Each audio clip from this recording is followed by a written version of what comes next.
लोग जो भी इनके सहयोगी साथी हैं इस बड़ी लड़ाई में समाजवादियों का साथ दे रहे हैं और देने जा रहे हैं। इसके लिए मैं इनका विशेष आभार प्रकट करता हूं। और ये सामान्य परिस्थितियों में चुनाव नहीं हो रहा है, पूरे देश और दुनिया की नजर है इस चुनाव में। मैं जब दिल्ली गया था, अरविंद केजरीवाल जी मुख्यमंत्री दिल्ली, उनके समर्थन में जो बड़ी रैली थी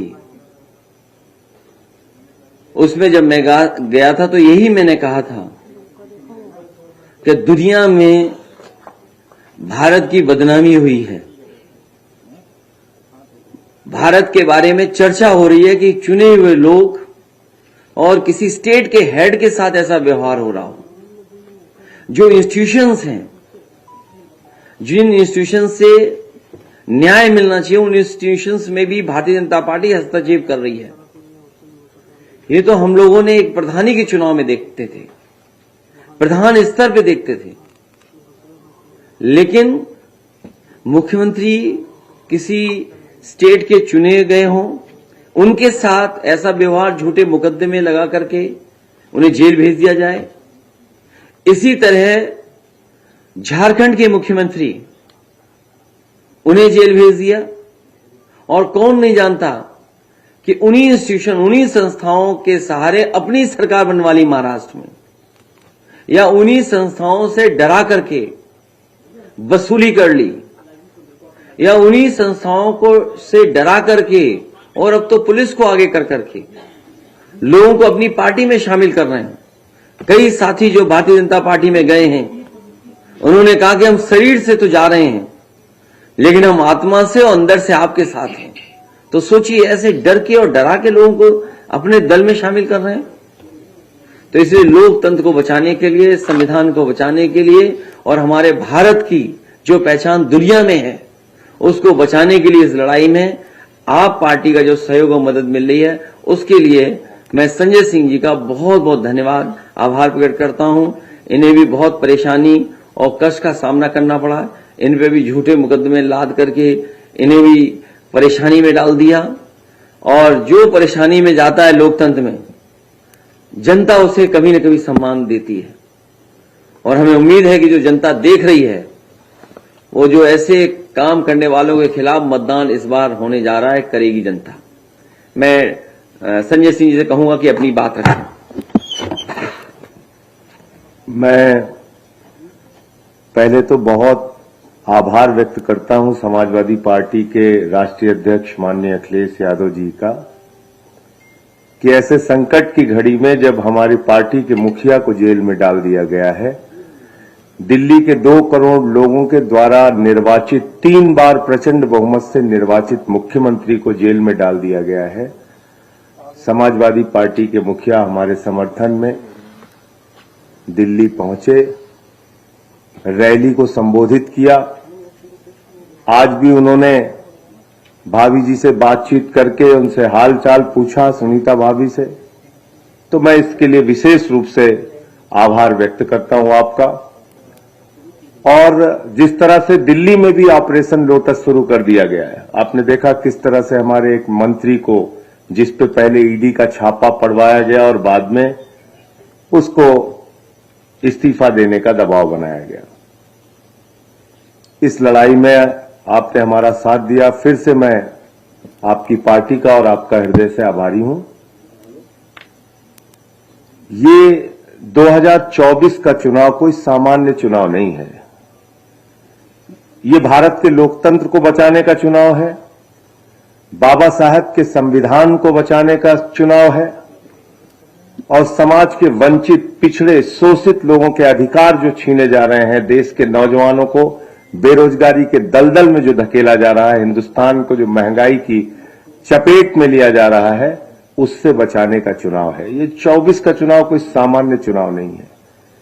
ये एक तानाशाह हुकूमत के खिलाफ लोगों को लामबंद करने का भी चुनाव है। और मैं सिर्फ इतना कहना चाह रहा हूं कि इंडिया गठबंधन 2024 का चुनाव जीतेगा, और समाजवादी पार्टी के जितने भी आज जो बातचीत हुई आपसे, अखिलेश जी से, अध्यक्ष जी से, जहां जहां समाजवादी पार्टी के कैंडिडेट उत्तर प्रदेश में हैं, हम यूपी का चुनाव नहीं लड़ रहे हैं। हमारा एक एक कार्यकर्ता, जहां हमारे निर्वाचित प्रतिनिधि हैं, सभासद हैं, चेयरमैन हैं, वो सारे लोग और एक एक कार्यकर्ता समाजवादी पार्टी के कैंडिडेट को जिताने के लिए काम करेगा, क्योंकि ये बड़ी लड़ाई है, लोकतंत्र को बचाने की लड़ाई है, तानाशाही को खत्म करने की लड़ाई है। और मैं तो बार बार कहता हूं कि कोई भी राजनेता अगर वो चुनाव जीत रहा होता है तो ऐसे हथकंडे नहीं अपनाता जैसे प्रधानमंत्री जी कर रहे हैं। अगर आप अपने विपक्षियों पे मुकदमे लगा रहे हैं, उनको फर्जी मुकदमे लगा के जेल में डाल रहे हैं, तो इसका मतलब आपके अंदर कॉन्फिडेंस नहीं है। चुनाव के समय में आप ऐसी कार्रवाई कर रहे हैं। तो फिर से एक बार मैं दोहरा रहा हूं, कोई कंडीशन नहीं है, कोई सीट की मांग नहीं है, कहीं कुछ नहीं है। लोकतंत्र को बचाने के लिए, तानाशाही को खत्म करने के लिए, भारत के संविधान की रक्षा के लिए हम लोग इस लड़ाई में साथ हैं। और पूरे यूपी में जहां जहां समाजवादी पार्टी के कैंडिडेट होंगे, इंडिया गठबंधन के कैंडिडेट होंगे, हम उनके लिए काम करेंगे। बहुत बहुत धन्यवाद। अभी उनके जो यूपी के लीडरशिप है, उनसे हमारी बातचीत कोई हुई नहीं है। जब उनसे बातचीत होगी तो उसकी भी आधिकारिक घोषणा करेंगे।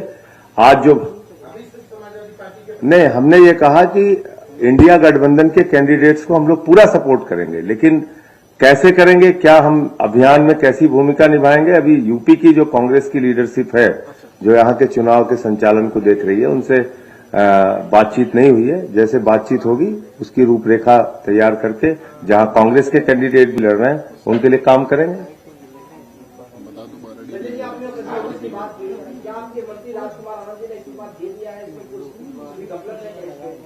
अब उन्होंने सार्वजनिक रूप से आके बयान तो दे ही दिया है, सबके सामने बयान दिया है। अब जिस दिन ईडी के छापे उनके यहां पड़े थे, उस दिन क्या बोला था वो भी देख लीजिए। और जब बाबा साहब के संविधान दिवस पे उन्होंने मुख्यमंत्री जी को बुलाया था अपने कार्यक्रम में, उस दिन उन्होंने क्या बोला था मुख्यमंत्री जी के बारे में और कितना सम्मान दलितों का अरविंद केजरीवाल जी कर रहे हैं, वो सारे वीडियो निकाल के देख लीजिए। आधिकारिक जो बयान था उस समय ईडी का, वो देखिए आप, सब कुछ साक्ष्य मौजूद है।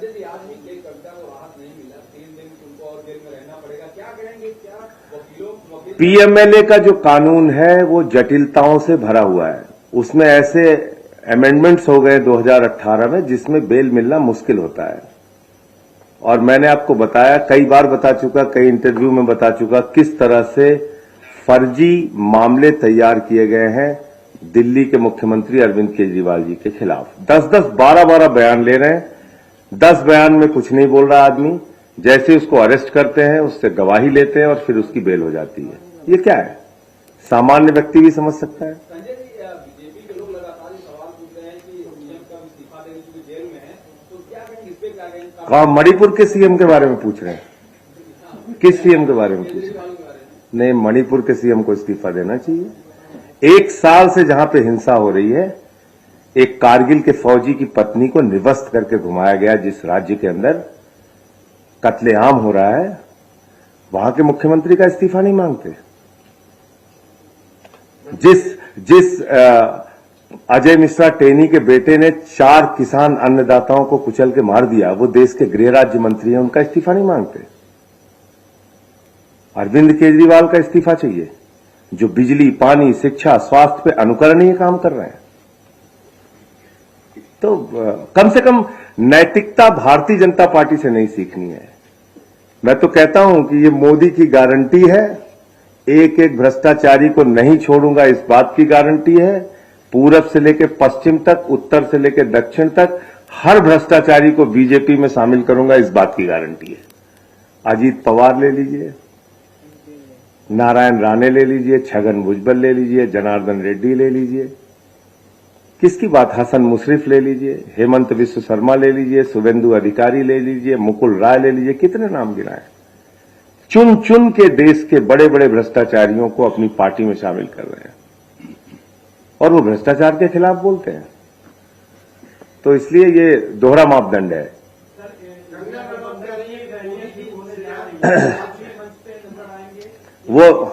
वो जैसा अखिलेश जी का जैसा आदेश होगा हम हर तरह से काम करेंगे। कंगना रनौत कह रही है मोदी जी श्री रामचंद्र जी का अंश है, कह रही है साक्षात वो राम के चरित्र का अंश है, तो ये गलत नहीं होगा। और अगर आप सब राम की सेना है तो मैं भी राम सेतु की गिलहरी हूँ। किसके लिए कह रही हैं कि मोदी जी को राम का अंश बता। अब देखिए जब इंसान अपने आप को भगवान से तुलना करने लगे तो वो अहंकार की पराकाष्ठा होती है। प्रभु श्री राम मर्यादा के प्रतीक हैं। प्रभु श्री राम हिंदुस्तान के करोड़ों लोगों के आदर्श हैं। उनसे किसी की तुलना करना मैं समझता हूं कि ये प्रभु श्री राम का अपमान है, और ऐसा अगर उन्होंने किया है तो लोग उनका जवाब देंगे। इस जन्म में संभव नहीं है, इस जन्म में नहीं संभव। सो सॉरी बनवा देना उसका।